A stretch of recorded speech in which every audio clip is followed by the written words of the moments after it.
Hello, everybody. Welcome to my new trade recap of last week. So I had a very nice week of around 6.3% in positive. So a very nice week. So I will go over it. The first trade I took was AUDCHF. So AUDCHF, what can we see on the weekly? We can see on the weekly we are in a downtrend because this was our high, this was our new low, high, lower low. We have that bearish W that can play out.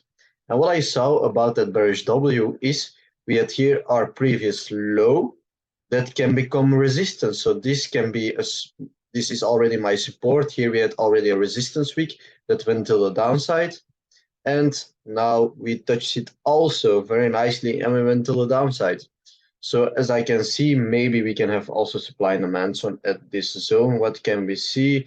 We don't see it clearly here, but yeah, it was support and we acted like resistance. So it's a supply and demand zone now. So what could I further see on the daily? On the daily, you can see on the daily, this high of this daily is very nice aligning with our sellers that kicking in. So we had our high and this is our low. We had here our bearish W that could play out. We went to the daily highs and now we are going to the downside.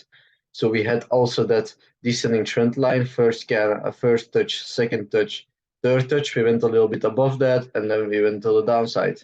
So when we touched our daily zone of interest, but normally I would take my daily zone of interest at the first structure between our FIB levels, and this is between 61.80 and the first structure I encounter. So I went to the 4 hour and what I saw, there was nothing to take here, so I moved my daily zone till the daily highs. So my daily highs were touched here, and what I saw after that, I saw here a bearish W above the previous higher low. So we had our high, sorry, I will take my tubing tool. So we had our high, this is our low, then we had a push, and then we had a push to the downside. So we had that bearish W above the previous higher low. And then I took my FIB from here, this high till this low, because we got a break of this low with this candle. So then I took my FIB from the high here to the low. And when this candle was closed here, I took my limit at this structure low here around that zone like this. And the price went to the downside. My stop loss, just to be safe, price went to the downside till that 4 hour higher low here, which got rejected, which got acted as support. And that's why I went to the upside to have a break even trade. So that's why, yeah, we went there on break even. And yeah, this time we had also this candle wick that came above that previous high. The liquidity was taken and then we went to the downside. So it's very nice to see how the banks like to take liquidity on highs, lows with that wicks of that candle. So very nice to see. So yeah, this was a break-even trade, nothing to do about it. So just a good trade. Then next one, GBPJPY. So I will go over on the weekly like this. So on the weekly, what can we see on the weekly? We have a major bullish trend because this was our low, which got rejected here. And then we had that impulse. We were making this pattern for going more upside momentum. So we had here our low, we got rejected, and then this was our new high. So everything between that could be a correction for more upside momentum. So now we were already touching these weekly highs with that weekly liquidity zone. So we expect after that candle or wick coming above that and going back, closing below, then we expect the banks and institutes will take some short momentum to go more to the downside. But I saw also here on my daily pattern, here's some nice resistance, resistance, resistance, resistance. And if I look more further, clear support, nice support, we can went to the upside. So it was a clear supply and momentum that could potentially go more to the upside. Even if we touch the weekly liquidity zone, we can still look for daily bullish momentum. Even it's more dangerous to do it, I know, because the banks were taking here some shorts because the retail traders were going long. So that's why I went to the downside. So then on the daily, what I can see on the daily, yeah, we were still clearly bullish because we had here our first leg, second leg, third leg, and then we could make here kind of fake out, which can already do it. You can see we have our high, low, high, new low, and then you can make the fake out flag for going more to the upside. So what I did, I took my Fibonacci from the low here to the high. My first daily zone of interest was this one between the 61.80 and the first structure. This whole box here, this white whole box I drew. So there was a zone I was interested in. So I went to the 4-hour. And on the 4-hour, what I saw was we had already a pattern. We had here our shoulder 1, head, potential shoulder 2, within that pattern. And this are the same high, so this is one impulse for me, so this was still valid to take. 78.60 aligning with the shoulder 1 region, so I was looking to take here a trade, and it was triggered because I took 1 pip, I rounded it to the upside, because sometimes I'm not into some trades, so that's why I round up my entry to 1 pip to the upside. And then you can see the price went back to the upside, and we had here our we came back to our first structure seller zone. This is just also one leg for me, but we had here some resistance, and that's why the price went to the downside, and that's why I also went break even, aligning with my just 1% point. So yeah, it was a good managed trade, and then we went to the downside. So this was just a good trade to take. There was less probability to succeed because of the weekly liquidity that was taken here, and then we went to the downside impulsively back to the daily structure here that was holding the price here potentially up, and then we went back to make a pattern, but this didn't commit. So yeah, just a good trade. Then AUDUSD, this was the biggest one from me this week because it was already my last week of FTMO, and I took all the trades with 1.5%. So I will go to the weekly. So what I can see on the weekly is, on the weekly, you can still see we are bearish because we had here our, as you can see, we had here our, no, we were bearish because we had here our high, we made a new low, high, lower low. So we made that bearish W, as you can see. So the price was already moving very slowly and tapping the zones, and sellers kicking in to the downside. Still, that weekly low, as you can see, we tapped the weekly high here. We went to the weekly low to take some liquidity, went to the weekly high. This is our natural W. So we have that bearish W, and then we have the same low, so we expect the same highs, and then we can go more to the downside. This is what happened here. Same lows, we expect here the same highs, and then we can go to the downside. So this is what happens. Very nice to see on that weekly high also here. Very nice to see that. So yeah, so I was looking for the short, so I went to the daily.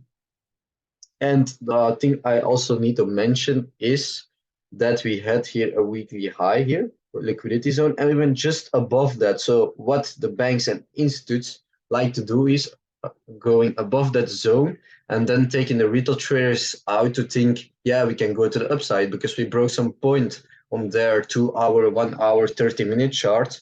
And that's why they had some enough liquidity to go to the downside because the trend was still bearish. We didn't broke that trend. There was no indication. And yeah, the week was telling us, okay, we can look for that liquidity zone to take some short. So I went to the daily, and what I saw on the daily was indicational bullish, indicational because we had here our high. This is our new low, and then we made here a new high. We broke it here, as you can see, we just broke it with this candle this week here. We broke it, so it's indicational bullish. So that's why the price came back till this daily lows, and then we had another impulse, so we could make that natural M, as you can see. you can make this natural M, and that's why we went also to the downside with that weekly liquidity point that got tapped here. So what I want to see then on the 4-hour, if we touch our weekly liquidity zone, the first previous structure high, so this was the first previous structure high.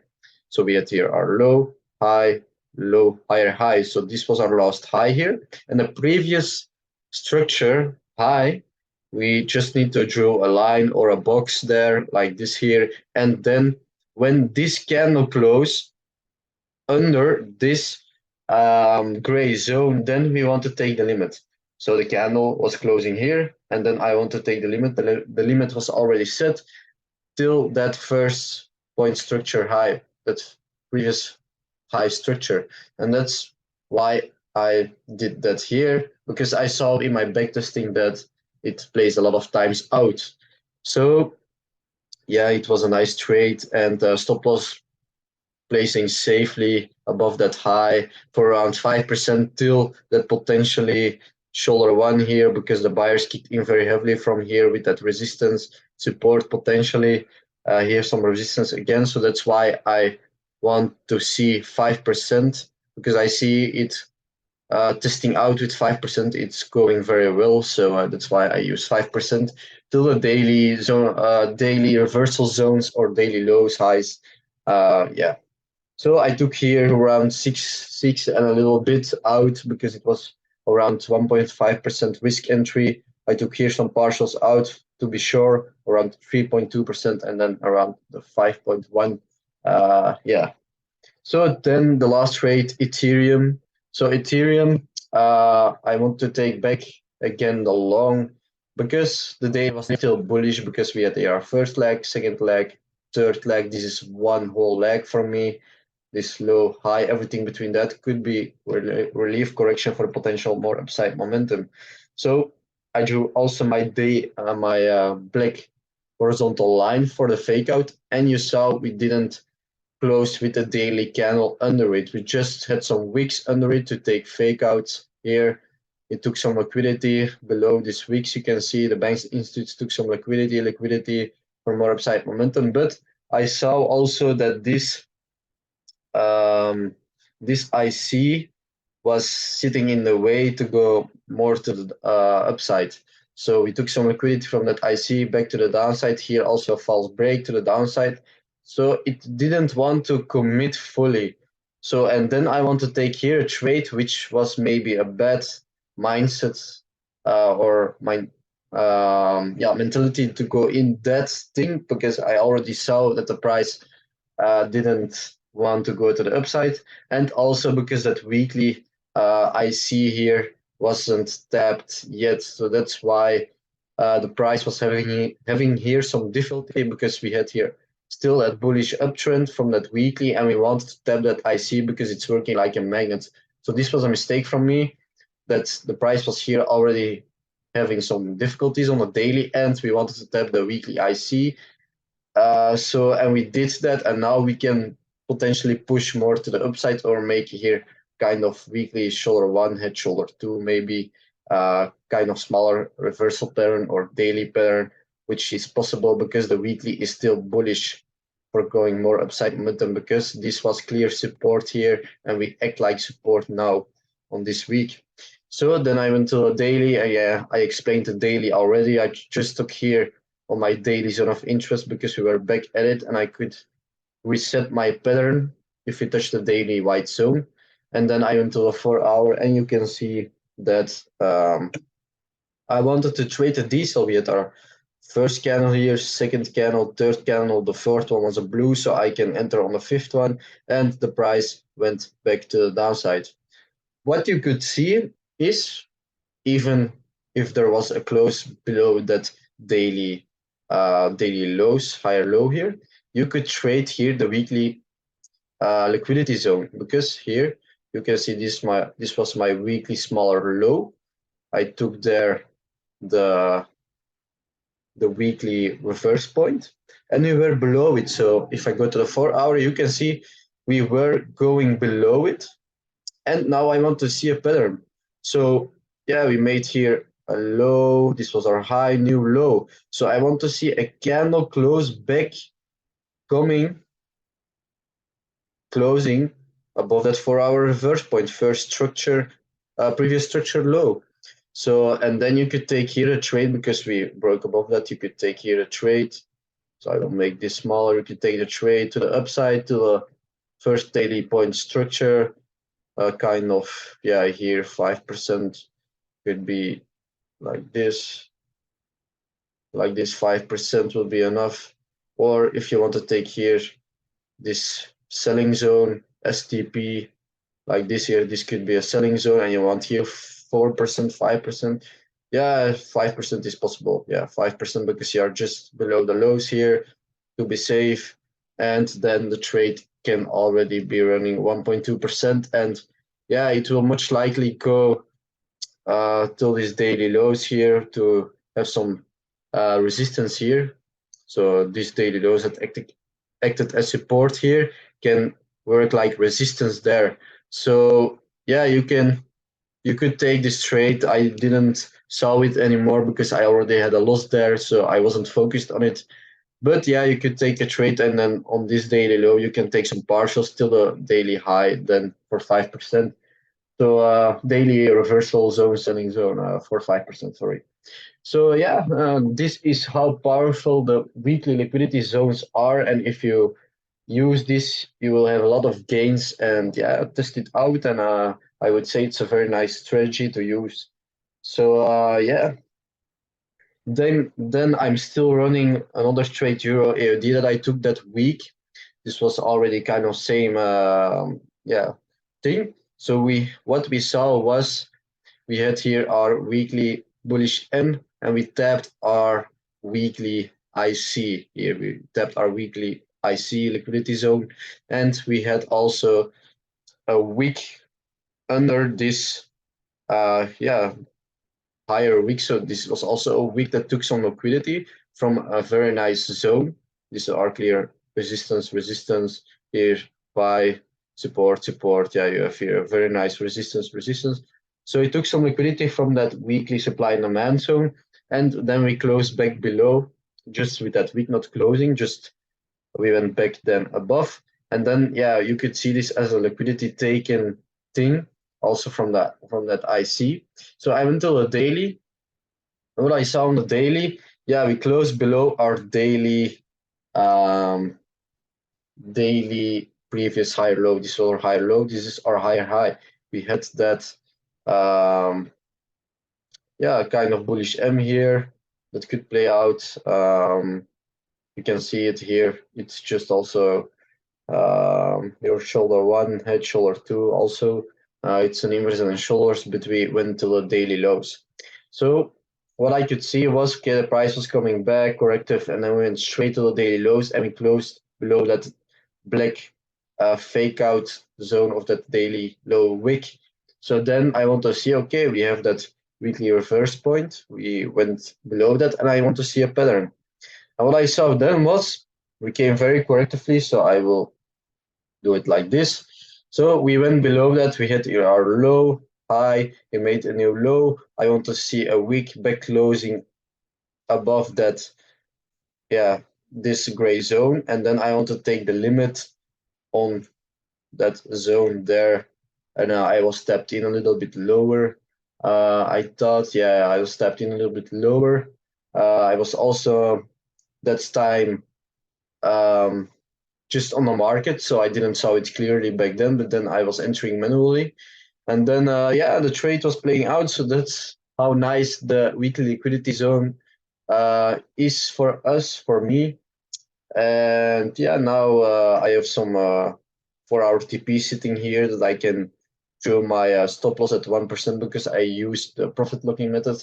And my first daily TP will be around 3% because the price can potentially make here that shoulder one, head, shoulder two with that bearish W pattern that can play against us. So yeah, there will be some partial staking, and potentially you can take here a short, but the daily 61.80 isn't aligning with that short one, so that's not good to see. So yeah, very nice to see the weekly liquidity zones. Yeah, playing out. So this was my week. I had also some missed trades with that weekly liquidity zone, but I'm just starting to use this. So it's not that 100% implemented, but I already use it. So yeah, this was my week. So it was a very nice week. So I hope next week will be also that good week. So have a nice training week, everybody, and see you next week. Bye.